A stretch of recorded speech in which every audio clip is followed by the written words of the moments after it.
Mercado brasileiro de Massachusetts é alvo de tentativa de assalto. Anvisa aciona autoridades norte-americanas por causa de crise de bebidas adulteradas. Brasileiras que venceram o câncer de mama farão palestra no sul da Flórida. Abrem as vendas do primeiro lote de ingressos para quem se cadastrou em setembro no site da FIFA. E brasileira se torna número 1 do mundo no taekwondo às vésperas do Mundial.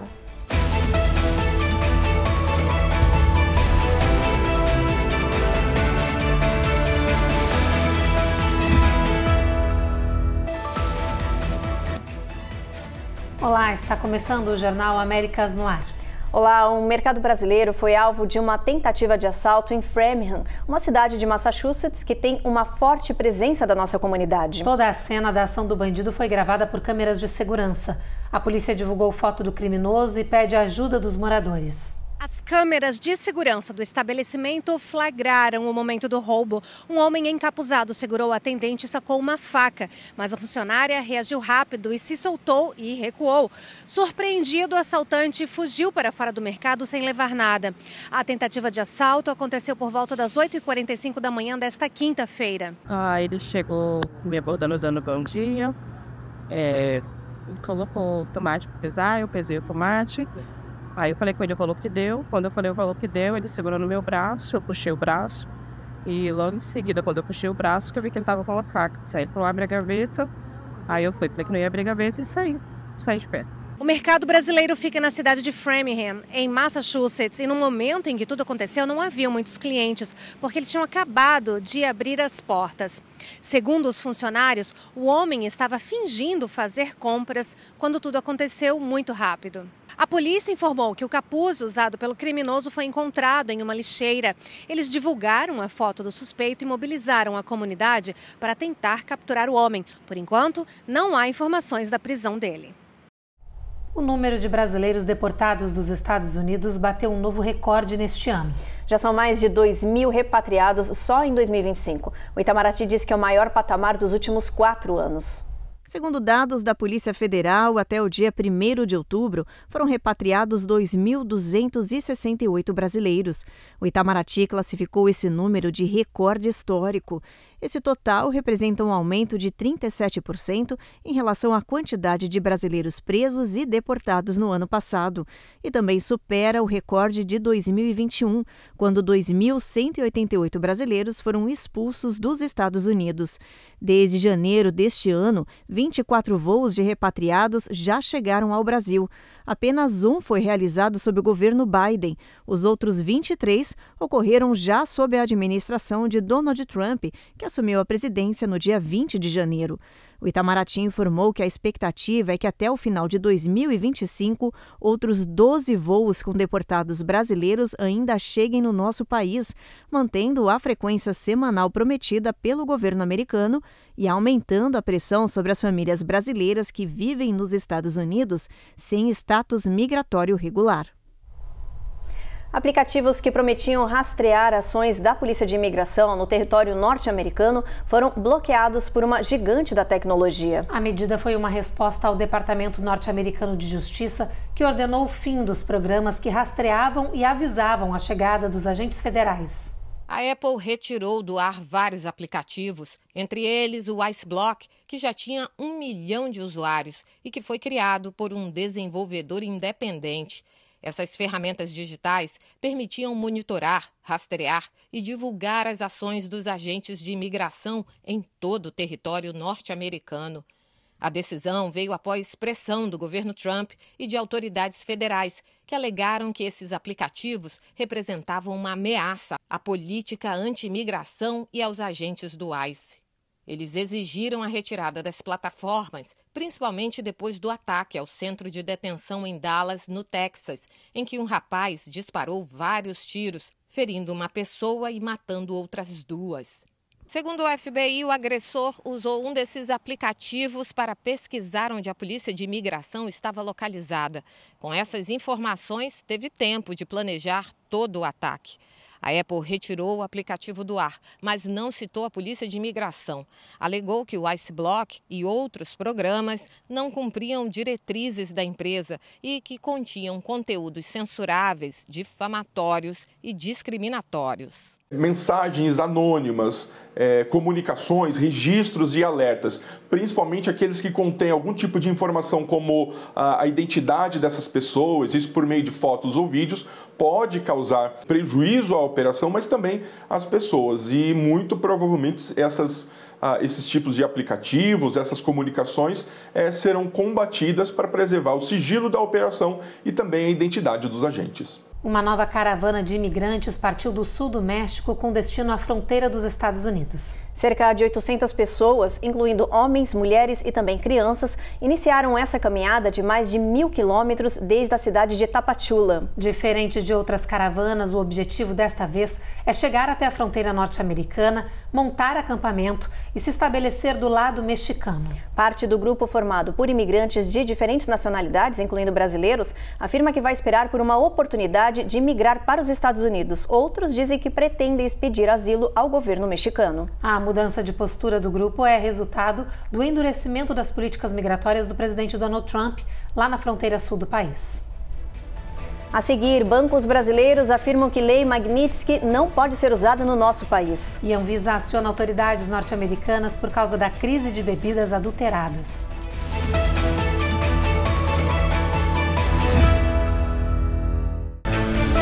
Américas no ar. Oferecimento Uninter. A melhor faculdade para brasileiros nos Estados Unidos. Acesse uninteraméricas.com e inscreva-se já. Vida Máxima Account. Orientação especializada e suporte para sua legalização nos Estados Unidos. Seu futuro é agora. Use o código VIDARECORD e ganhe uma consultoria grátis. E você tá aí bem distraído no intervalo, né? Então, olha, aproveita esse sininho que tá aparecendo aí embaixo e ativa ele. Não esquece de se inscrever no nosso canal e sempre deixar aquele like.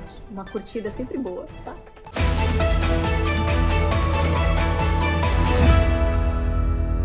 Bancos brasileiros dizem que a lei Magnitsky dos Estados Unidos não tem efetividade no país. Foi o que declarou o ministro do Supremo, Gilmar Mendes. A fala vem em meio à pressão do governo norte-americano sobre as instituições financeiras que atuam aqui e no Brasil. O repórter Eliseu Caetano explica a polêmica. A declaração foi feita durante o Fórum Futuro Tributação em Lisboa. O ministro do Supremo Tribunal Federal do Brasil, Gilmar Mendes, afirmou que até o momento os bancos brasileiros têm interpretado que as sanções aplicadas pelos Estados Unidos contra as autoridades nacionais não são extensíveis ao Brasil. Ou seja, segundo o ministro, os bancos entendem que as sanções da Lei Magnitsky não podem ser aplicadas automaticamente no Brasil. Para ele, as decisões de autoridades estrangeiras precisam ser validadas pelo judiciário brasileiro. O tema ganhou relevância depois que o governo americano aplicou a medida contra o ministro do Supremo Tribunal Federal do Brasil, Alexandre de Moraes, e outros brasileiros em retaliação à condenação do ex-presidente Jair Bolsonaro a 27 anos de prisão por tentativa de golpe de Estado e outros crimes. No início de setembro, o Departamento do Tesouro dos Estados Unidos encaminhou cartas aos 5 maiores bancos do Brasil: Itaú, Bradesco, Santander, Banco do Brasil e BTG Pactual, exigindo que diversos brasileiros sancionados fossem impedidos de fazer transações com organizações de bandeira norte-americana.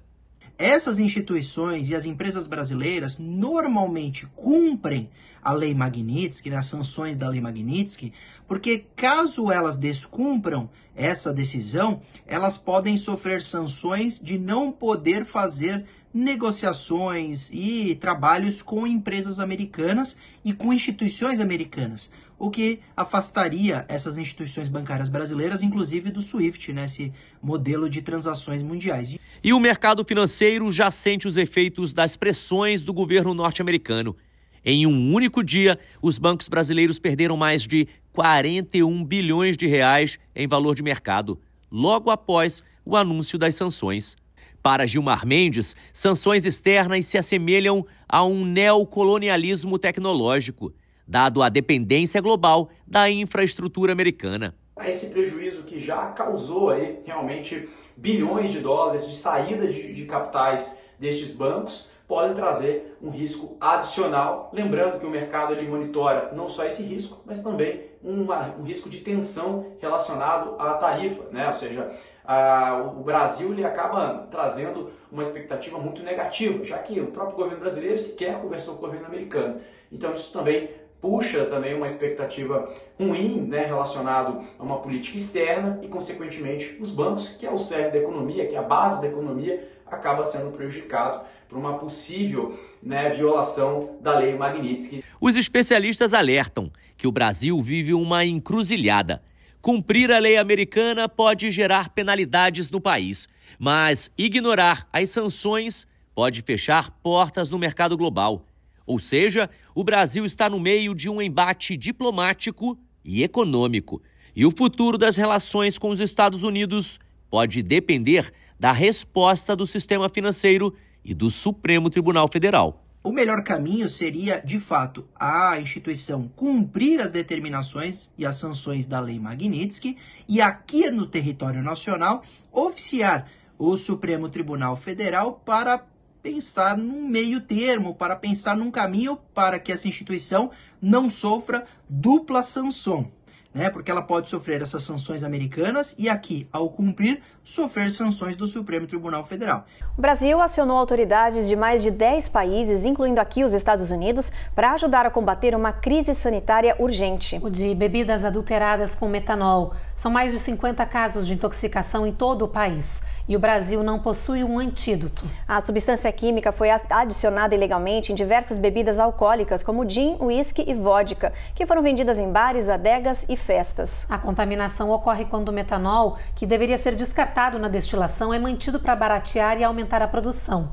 Essa substância pode causar cegueira, falência de órgãos, danos neurológicos e até morte. A Anvisa, a Agência de Vigilância Sanitária, disse que identificou casos de intoxicação em vários estados brasileiros. Até agora, uma morte foi confirmada e outras 7 estão sendo analisadas. O Brasil está pedindo ajuda internacional para importar o medicamento Fomepizol, que serve como antídoto ao metanol e que não está disponível no nosso país. A crise expôs falhas na fiscalização de bebidas no Brasil e os graves riscos à saúde pública em regiões onde bebidas artesanais e clandestinas circulam sem controle. Em Washington, D.C., os senadores não chegaram a um acordo em mais um dia de votação para encerrar o shutdown. Eles vão voltar a negociar na segunda-feira. Enquanto isso, na Casa Branca, o presidente Trump preferiu não falar sobre o impasse orçamentário. Ele destacou hoje que as tropas americanas destruíram mais uma embarcação com drogas no Mar do Caribe. O presidente dos Estados Unidos, Donald Trump, voltou a publicar imagens de um ataque contra uma embarcação na costa da Venezuela. Segundo o republicano, a ofensiva da manhã desta sexta-feira foi feita contra um barco que transportava drogas para os Estados Unidos. Trump disse que as drogas seriam suficientes para matar de 25 a 50 mil pessoas. 4 narcoterroristas morreram, disse o secretário de guerra. Pete Hegseth acrescentou que a ofensiva ocorreu em águas internacionais. O presidente da Colômbia negou que havia narcoterroristas na embarcação e defendeu que lançar ataques em vez de interceptar embarcações constitui assassinato. O presidente da Venezuela, Nicolás Maduro, ainda não se posicionou publicamente. De Washington, D.C., Matias Brotero para o Américas no Ar. A paralisação do governo norte-americano, o shutdown, coincide com a temporada de furacões. E isso está preocupando especialistas em clima e em desastres. É que outubro é considerado um dos meses de pico das tormentas no Atlântico. E essa crise orçamentária pode afetar os alertas climáticos, as orientações à população e até os recursos para a prevenção de desastres. A NOAA, a Agência Nacional Oceânica e Atmosférica, e a FEMA, equivalente à Defesa Civil nos Estados Unidos, informaram que continuam operando durante o shutdown, mas por não serem consideradas essenciais pelo governo, os funcionários estão trabalhando sem salário e sem garantia de pagamento retroativo. They're doing the work without pay, without an understanding of when this shutdown is going to end. Will they get that back pay eventually? Chris Vagaski, gerente do Programa de Pesquisa Climática, diz que está preocupado com o impacto na vida dos servidores e na segurança da população. Nos últimos meses, as duas agências perderam mais de 500 funcionários entre demissões e aposentadorias antecipadas, como parte de um plano federal de redução de gastos na máquina pública. A NOAA opera hoje com menos de 4 mil servidores. É o menor nível em 4 décadas. The question, of course, is for how long and what other supporting capabilities. O ex-administrador da Agência Nacional Oceânica e Atmosférica, Richard Spinrad, diz que não sabe quais capacidades de ajuda à população podem ser comprometidas com o shutdown em um momento crítico da temporada de furacões. Para piorar, a FEMA suspendeu o repasse de verbas para preparação emergencial. Agora, os estados só vão receber os recursos se comprovarem suas populações, excluindo migrantes deportados das contas.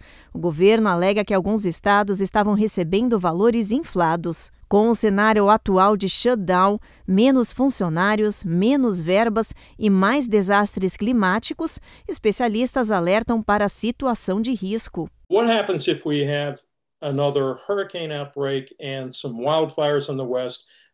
O que acontece se tivermos outro furacão e alguns incêndios florestais no oeste e uma seca severa no centro-oeste? De repente, estamos sobrecarregando muito essa força de trabalho em todo o país em um momento crítico, afirmou Richard Spinrad, ex-administrador da NOAA. Depois do intervalo, brasileiras que venceram o câncer de mama farão palestra no sul da Flórida. E pesquisa mostra que dieta sustentável pode ajudar o planeta e acabar com a fome mundial em poucos anos.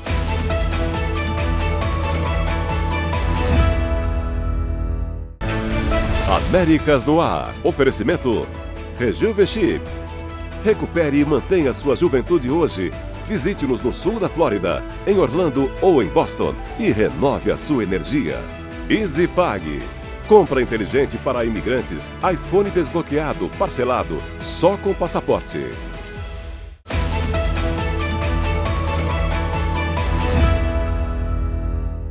Outubro é um mês de conscientização sobre o câncer de mama, uma doença que segue como uma das principais causas de morte aqui nos Estados Unidos. Por isso, 4 brasileiras que venceram a doença vão dividir suas histórias de coragem e superação em um evento dedicado a esse tema em Coral Gables, na Flórida. Outubro Rosa é mais que uma campanha, é um abraço coletivo. Um lembrete de que toda mulher merece cuidado e acolhimento. Por isso, ações coletivas são realizadas em todo o país para destacar a prevenção ao câncer de mama. Apesar dos avanços na descoberta precoce e nos tratamentos, o número de mulheres doentes vem crescendo nos Estados Unidos. Nos últimos 10 anos, aumentou cerca de 1% ao ano. Atualmente, 316 mil mulheres recebem o diagnóstico da doença por ano e cerca de 42 mil morrem. As campanhas são para destacar a conscientização da doença e sobre a importância dos exames preventivos, que podem salvar vidas. Hoje, mais de 4 milhões de mulheres são sobreviventes de câncer de mama nos Estados Unidos, incluindo brasileiras que vivem aqui. 4 delas vão estar participando de um evento brasileiro sobre câncer de mama, que vai acontecer aqui em Coral Gables, no sul da Flórida, no dia 16 de outubro, no Cocoplan Women's Club. Adriana Machado, Ana Biondo, Bianca Notari e Carla Lopes vão compartilhar suas histórias de coragem, desafios e vitórias, oferecendo uma visão inspiradora sobre o câncer de mama. O evento é promovido pelo projeto Protagonista, uma iniciativa criada por brasileiras com foco em acolhimento, empoderamento e conexão. Mais informações, basta acessar o site oficial que aparece na sua tela. E só neste ano a previsão é de mais que 300 mil mulheres nos Estados Unidos sejam diagnosticadas com uma forma bem invasiva do câncer de mama. Mas uma nova tecnologia que já está ajudando muitas pacientes é esperança para quem ainda vai enfrentar esse desafio. A repórter Carolina Camargo tem os detalhes. A mastectomia é uma forma de tratamento do câncer de mama que remove parte ou toda a mama por meio de cirurgia. Mas pode causar impactos na vida das pacientes, não apenas físico, mas mental e emocional também. Agora, uma nova tecnologia pode moldar o futuro da cirurgia reconstrutiva. A bioimpressão em 3D, para recriar a parte da auréola do mamilo, foi desenvolvida pelo pesquisador John Fisher, da Universidade de Maryland. Having a body that you are comfortable with and that you're excited with each day is truly important for your overall health and well-being. Sabemos o quanto ter um corpo no qual se sinta confortável pode impactar muito o bem-estar geral de uma paciente, diz o bioengenheiro. O pesquisador já estava estudando como poderia ajudar mulheres que enfrentam o câncer de mama quando sua esposa, Gail, foi diagnosticada com a doença. Isso tornou o trabalho de sua equipe ainda mais pessoal, já que ele presenciou de perto não só o impacto da enfermidade, mas também como as mudanças no corpo de sua mulher a afetaram. There's some simple surgical approaches or even a tattooing approach, but many folks end up doing nothing.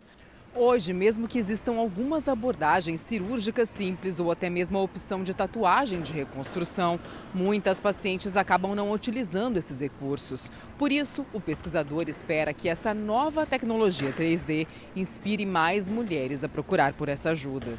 No futuro, o bioengenheiro espera adicionar novos componentes e ampliar o acesso da iniciativa para mais mulheres. A pesquisa ainda está em andamento. We have a lot of flexibility in how we print the NAC, so we can do things like personalized engineering of the NAC itself. Nada mais é que imprimir uma parte da mama e depois colocar no lado que foi perdido. Exemplo, paciente teve um câncer de mama, teve que fazer uma mastectomia, perdeu a areola e o mamilo. O que a gente faz na outra mama, a mama remanescente, a mama que ficou, a gente vai imprimir a areola e o mamilo e vai fazer a reconstrução baseada nisso. E qual que é a vantagem disso? A vantagem é porque vai ser mais simétrico, vai ficar mais parecido com o outro lado, vai ser mais rápido porque já tem o molde e vai resultados mais seguros. Não só a areola e o mamilo, toda a mama pode ser escaneada, é feito um scanner do tórax da paciente com a mama remanescente e é aplicado para o outro lado, o lado que foi perdido, com a mastectomia ou um quadrante, perdeu um pedaço. Isso ajuda, orienta o cirurgião a fazer uma reconstrução mais simétrica. Uma nova análise científica sugere que a adoção de uma dieta boa para o planeta poderia resolver 3 problemas de uma só vez. Reduzir os impactos da destruição na natureza, evitar mortes prematuras e alimentar o mundo inteiro em poucos anos. O relatório foi publicado nesta quinta-feira pela comissão Eat Lancet 2025 sobre dietas saudáveis e sistemas alimentares sustentáveis. O documento foi elaborado por uma comissão composta por especialistas de diferentes áreas de mais de 35 países. Usando métodos avançados de modelagem, eles constataram que mais de 9 bilhões de pessoas poderiam se alimentar de forma nutritiva e equitativa nas próximas décadas se os meios de produção mundiais adotassem uma dieta amigável ao planeta. Esse tipo de dieta é muito semelhante à mediterrânea, que se concentra em frutas, vegetais, legumes e grãos integrais, e uma quantidade moderada de carne e laticínios. Esse tipo de alimentação, se fosse adotada hoje, poderia, segundo os especialistas, acabar com a fome no mundo até 2050 e melhorar significativamente o meio ambiente, já que hoje cerca de 30% das emissões globais de efeito estufa vêm da produção de alimentos. O relatório também estima que quase 1/3 das mortes prematuras nos Estados Unidos poderiam ser evitadas se as pessoas seguissem esse tipo de dieta. A seguir, abriram as vendas do primeiro lote de ingressos da Copa para quem se cadastrou em setembro no site da FIFA. E brasileira se torna número 1 do mundo no Taekwondo às vésperas do Mundial.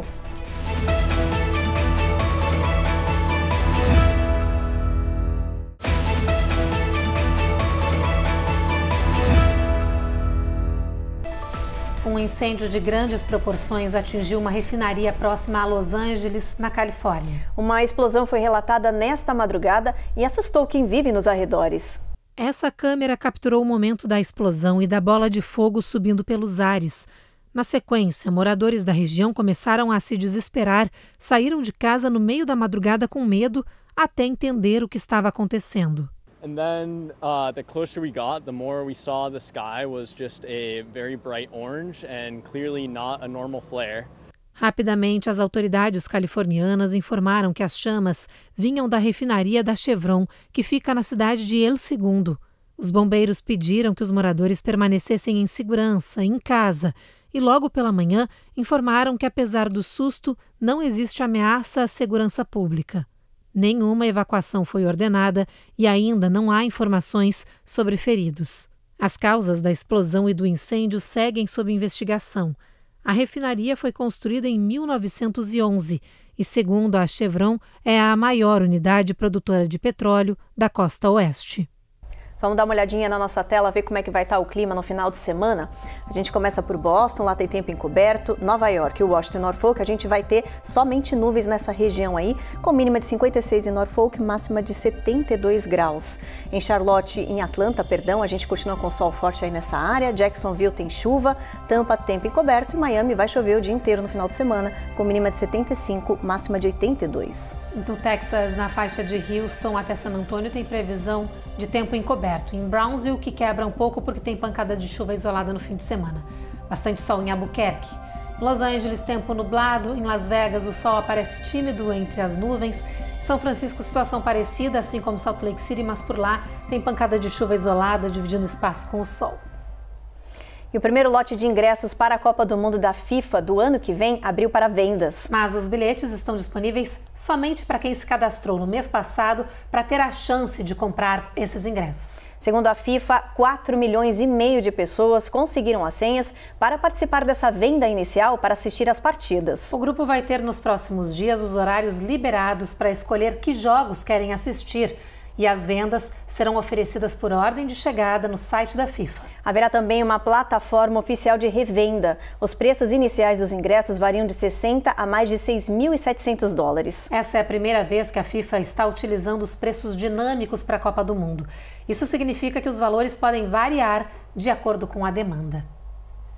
Uma brasileira de 22 anos se tornou a número 1 do mundo no Taekwondo, um esporte que combina técnicas de defesa e ataque com pés e as mãos. Esse título aí importante foi conquistado agora, faltando 3 semanas para o Campeonato Mundial dessa arte marcial, que vai acontecer na China. Para Maria Clara Pacheco, é uma temporada histórica. Ela assumiu a liderança no ranking mundial e olímpico na categoria até 57 quilos. Natural do litoral de São Paulo, a brasileira levou a melhor nas últimas 2 edições do Grand Prix, em Charlotte, nos Estados Unidos, e em Maju, na Coreia do Sul, onde superou a campeã olímpica Kim Yoo-jin.